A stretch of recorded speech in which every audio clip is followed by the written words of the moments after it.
Assalamualaikum warahmatullahi wabarakatuh. Perkenalkan, nama saya Deski Fitriani, NIM 22 2018 047. Di sini saya akan menjelaskan dari pasar primer dan pasar sekunder. Nah, di sini saya akan menjelaskan dari pengertian pasar primer.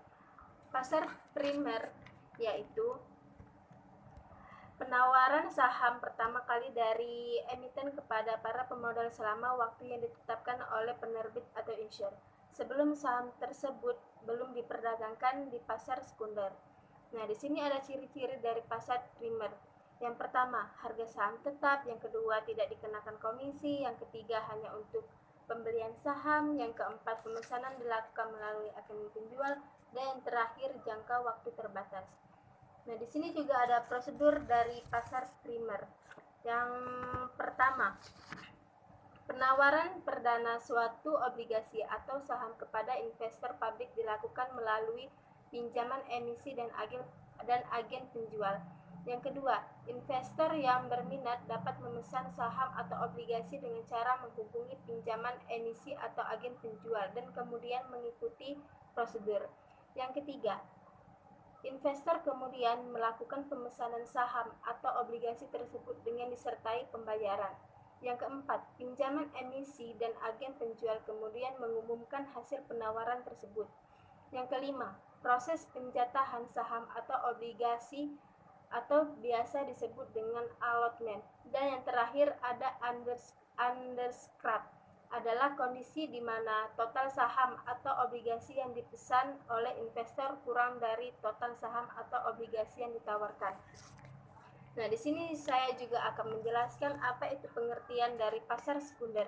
Pasar sekunder adalah pasar di mana efek yang sebelumnya diterbitkan di pasar primer masih beredar dan diperjualbelikan.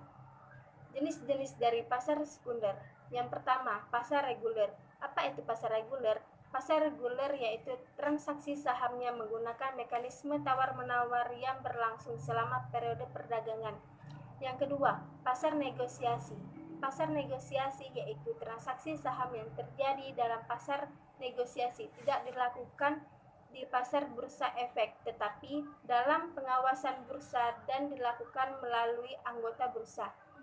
Dan yang terakhir ada pasar tunai. Pasar tunai yaitu tersedia untuk menyelesaikan kegagalan anggota bursa dalam memenuhi kewajibannya di pasar reguler dan negosiasi.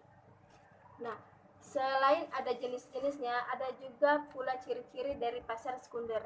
Yang pertama, harga berfluktuasi sesuai dengan mekanisme pasar. Yang kedua, dikenakan komisi. Yang ketiga, pemesanan dilakukan melalui anggota bursa. Yang keempat, jangka waktu tidak terbatas. Yang kelima, digunakan untuk pembelian dan penjualan saham. Dan yang terakhir, uang hasil penjualan menjadi milik pihak penjual atau pemilik akunitas. Nah, ada juga perbedaan dari pasar primer dan pasar sekunder.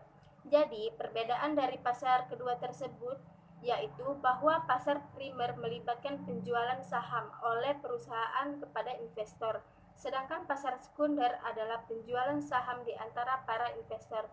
Terima kasih. Wassalamualaikum warahmatullahi wabarakatuh.